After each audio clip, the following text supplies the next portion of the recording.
परमपूज्य श्री लक्ष्मीकांत महाराज यांचे चरित्रामृत. अध्याय 20. श्री गणेशाय नमः. श्री लक्ष्मीकांत महाराजाय नमः.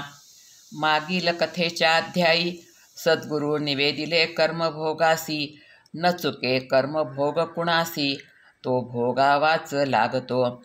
महाराज आपल्या सहज संवादातून आणिक आपल्या कृतीतून भावी घटना करीत होते सूचित.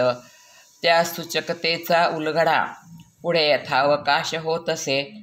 पुण्यनगरी महाराज स्वस्थ झाले, पुन्हा शारदाश्रमी परतले. कटीपासून पाय त्यांचे पंगू झाले होते. खुर्चीत बसवून त्यांना न्यावे आणावे लागत असे. दीपक आणि महेश या कामी होते तत्पर. सहजगत्या त्यांना उचलून इच्छित स्थळी नेत असत. आश्रमी आल्या आल्या गेले प्रथम श्री आई आजूबाई समोर. नेत्री साठविली माता, आले हृदय भरून. म्हणे आई तू करुणा सिंधू, कसा उपकार तुझा फेडू. आणि आता तुझी सेवा कवणे मार्गी करू मी. जरी मी झालो अपंग, तुझ्या कृपेने लंघीन पर्वत. तुझा आदेश मजसी प्रमाण, तो मी करीन परिपूर्ण. गहिवरले महाराज वारंवार हात जोडून, नमस्कारी ती आईला. दुसरे दिवसापासून भक्तगण लोटला दर्शनास. पुन्हा एकदा शारदाश्रम बहरला शिष्यगणांनी. दिनचर्या सुरू झाली, पूजा अर्चा घडू लागली. व्रतानुष्ठान पारायणे होऊ लागली दैनंदिन. यथावकाश महाराज करू लागले स्थानांतर. शरीराची नव्हती साथ, मनशक्ती होती अचाट.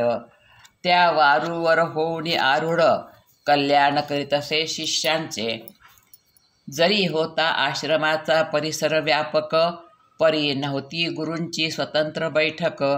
त्यामुळे त्यांचे उठणे बसणे होई वेगवेगळ्या ठिकाणी. काही शिष्यांच्या आलेमनी असावी त्यांची स्वतंत्र आसनी. त्यामध्ये सर्व सुविधा द्याव्या त्यांना करुणी. सतीश बावस्कर, मकरंद देशपांडे यांनी ही कल्पना सांगितली आपुल्या मित्रांना. गेली सर्व मंडळी गुरुच्या दर्शनी. घालण्या ही कल्पना गुरुचे कानी. केली कथन त्यांनी मनीची इच्छा. निरपेक्ष गुरुनी दिला नकार. म्हणे जातिवंत फकीराला, हव्या सुखसोयी कशाला. यापेक्षा व्हावे इथे रोज अन्नदान. दर्शनार्थींना मिळतील प्रसाद कण. शिष्य म्हणती गुरूंना, द्यावा आशीर्वाद तुम्ही या कामा. सर्व शिष्यांनी घातली खोलीची अट. म्हणे गुरुदेवा आहे हा बालहट्ट, तो करावा आधी तुम्ही मान्य. होऊ यामुळे आम्ही धन्य. तथास्तु म्हणून झाली विनंती मान्य. सर्व सुविधांनी परिपूर्ण. बांधला त्यांनी तो कक्ष पूर्ण. केला तो सद्गुरूसी अर्पण. अत्यंत भक्तिभावाने पुढे मग त्या कक्षातच होता शंकराचार्यांचा निवास. तेणे पावन झाला तो आवास. महाराजांची गादी पलंग स्थिरावली याच कक्षात. अपार आनंद शिष्यगणात. आजही ती गादी पलंग झाले भक्तांचे श्रद्धास्थान. समाधीनंतर भक्तगण घेती दर्शन त्या स्थानाचे.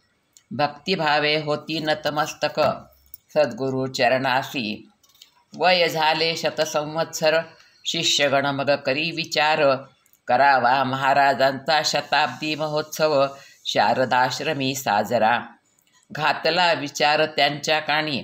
म्हणे कशालाही उठा ठेवी. नका करू सोहळ्या देहाचे. नाशिवंत देह हा टाकू द्या ओवाळून आईवरी. शिष्यांनी केली मग आर्जव. म्हणे होऊ द्या उतराई गुरु ऋणातून. तुमच्या इच्छेनुरूपच कर्मकांड करू येथे. महाराज म्हणती कर्मकांड काय होय त्याचा अर्थ, तो मज आधी सांगावा. झाले निरुत्तर शिष्यगण, आपापल्या परीने देती उत्तर.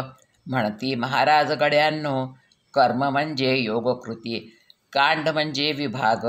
कर्मसिद्धांतावर विश्वास, कुणाचा असो वा नसो.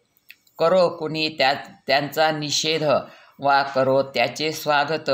कृतीचे परिणाम आपुल्या यावे अनुभवास, विना अपवाद. पेरिले ते उगवते, म्हणून असावे योग्य कर्म. अडकू नये कांडात आपण, अवडंबर आणि दिखावा. सर्वस्व तो त्यागावा, निरपेक्ष आईची सेवा. हेच असे माझे कर्म, त्यानुसार आचरावे. शिष्य म्हणती महाराज, आज्ञा आपुली असे प्रमाण. त्यानुसारच सर्व कार्य होतील प्रयत्नपूर्वक. तुमचेनी आशीर्वादे, काय उणे या कार्या. झाली मग योजना परिपूर्ण, 9 दिन साध्यापर्यंत करावा सोहळा हा आयोजित. तेने प्रमाणे झाली मग तिथी कार्याची मुक्रर. ज्येष्ठवद्य प्रतिपदा ते ज्येष्ठवद्य नवमीपर्यंत शके 1919 ईश्वर नाम संवत्सर. दिनांक 21 जून 1997 पासून ते 29 जून 1997 पर्यंत झाली आखणी कार्याची. शतचंडी आणि महामृत्युंजयाग, ब्राह्मण स्पतिसूक्त, रुद्रसूक्त, गुरुचरित्र पारायण. हवनाने व्हावी सांगता या सर्व कार्यांची. महाराजांना देण्यास आशीर्वाद आणि त्यांचा करण्यास सत्कार. असावे अधिकारी व्यक्तिमत्व. करवीर पीठ आहे श्रेष्ठ, श्री शंकराचार्यांचा अधिकार. स्वामी श्रीमद विद्याशंकर भारतींना यासाठी करावे निमंत्रित. विचार महाराजांच्या कानी घातला, तो त्यांना तत्वतः पटला. म्हणे जरी स्वामी मजपेक्षा सान, तरी श्रीमद शंकराचार्यांची गादी महान. त्यांच्या आशीर्वादे होईन मी धन्य, करावी त्यांना विज्ञापना. यथायोग्य त्यांच्या बिरुदावल्या, त्याप्रमाणे करावी त्यांना विनवणी. असावी संस्कृत पत्रावली. त्याप्रमाणे श्री गणपत शास्त्रींनी केला मायना पत्राचा.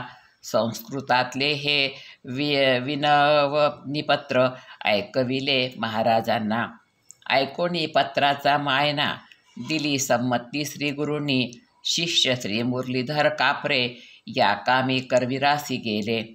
श्री शंकराचार्यांशी दिले निवेदन आदरे.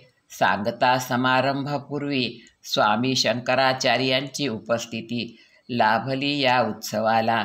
तयारी त्यांच्या स्वागताची, सनई संबळ मंगलवाद्यांची. दिंड्या पताका छत्र चामरे सज्ज झाली स्वागताला. झाले आगमन स्वामीचे, श्रीमद शंकराचार्यांच्या जयघोषाचा घोष निनादे आसमंती. महाद्वारी सुवासिनी केले औक्षण स्वामींचे. सुहास्य वदन स्वामींचे विलसे ब्रह्म तेजाने. मंद मंद पाऊले ती जाती महाराजांकडे. अतिहर्षे उचंबळून महाराज नमविती मस्तक. स्वामींनी चपळाईने दिले आलिंगन महाराजांना. वाटले जणू शिव विष्णू आलिंगती उभयता. की वाटे गंगा यमुना गळा भेटती परस्परा. 2 विभूतींची ही गळा भेट रोमांचित भक्तगणास. नयनी आनंदाचा पूर सद्गतीत होतसे कंठ. न फुटे शब्द अधरातून मौनम सर्वार्थ साधनम. भावावेश शमला महाराज म्हणती स्वामींना. म्हणे केले धन्य मजला दर्शन मात्रे तुमच्या. तेवढीच विनम्रता स्वामींची. म्हणती माझे भाग्य थोर झाली भेट आंबेची. क्षेत्र आहे हे शक्तीचे प्रत्यक्ष भवानी मातेचे. झालो मीही धन्य दर्शने अंबाबाईच्या. परस्परे पुसले क्षेम कुशल विसावले स्वामी मग इथे. तदनंतर त्यांची माध्यान्ह स्नान संध्या. आन्निक त्यांनी आटोपले तोवर झाली पाकसिद्धी. सोहळ्यात कालिदास पती पत्नी भोजन अर्पिती स्वामींना. सुगंधी द्रव्याचा धूप चांदीचे ताट वाट्या भांडे पात्र. बरवी रांगोळी रेखाटून स्वामी विराजले उच्चासनी. हात जोडून कालिदास करी विनंती स्वामींना. मंत्रघोष सुरू झाला, स्वामी घेती मग आपोषणाला. भक्तगण भारावला, उभा ठाकला हात जोडून. आनंदाचे उधाण पसरले होते चहूकडे. ऐसा हा अपूर्व सोहळा नयनी हृदयी साठविला. भोजनोत्तर तांबूल अतिभावे अर्पून संतोष विले स्वामींना. मग स्वामींनी इच्छा केली, एकांती करू संवाद महाराजांशी. त्याचप्रमाणे मग एका कक्षात त्वरित केली व्यवस्था. बंद कक्षात स्वामी आणि महाराज हितगुज करीती आनंदे. तदनंतर मग मुख्य समारंभ, महाराजांचा सत्कार आशीर्वादाचा.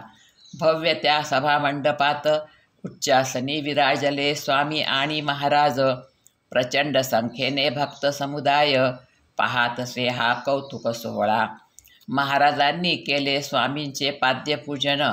विप्रवर्गाचे अर्धयू वेदशास्त्र संपन्न श्री गणपतशास्त्री पाठकांनी केले वाचन सन्मानपत्राचे. स्वामींच्या हस्ते मानपत्र आणि वस्त्राप्रावरण झाले अर्पण महाराजांना. स्वामींनी स्तुतीपर वचने, आशीर्वाद आणि गौरवसुमने मुक्तकंठे उधळली. धन्य धन्य मानिती महाराज, म्हणे जीवन माझे उजळून गेले. म्हणतात मला कुणी विभूती, मी तर आहे साधारण व्यक्ती. नाही मी कुणी महाराज, मी केवळ आईचा दास.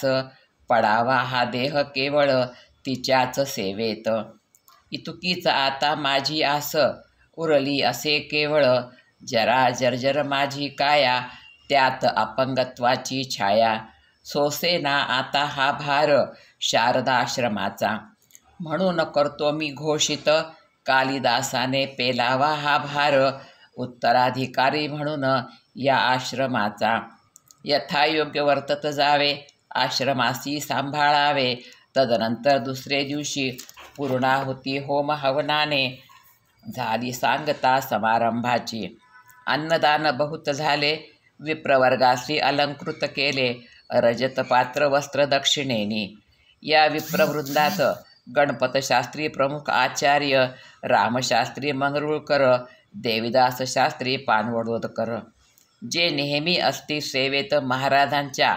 आजही त्यांची ती सेवा सुरूच आहे अविरत निरपेक्षपणे. रामचंद्रसुत आजूबाई कुळाशी संबंधित शतकोत्तर सुवर्ण महोत्सव श्री गुरुचा कथियेला या अध्यायी. इति श्री लक्ष्मीकांत महाराज चरित्र कथामृत विशंती अध्याय समाप्त. श्री लक्ष्मीकांतार्पणमस्तु. लक्ष्मीकांत महाराज की जय.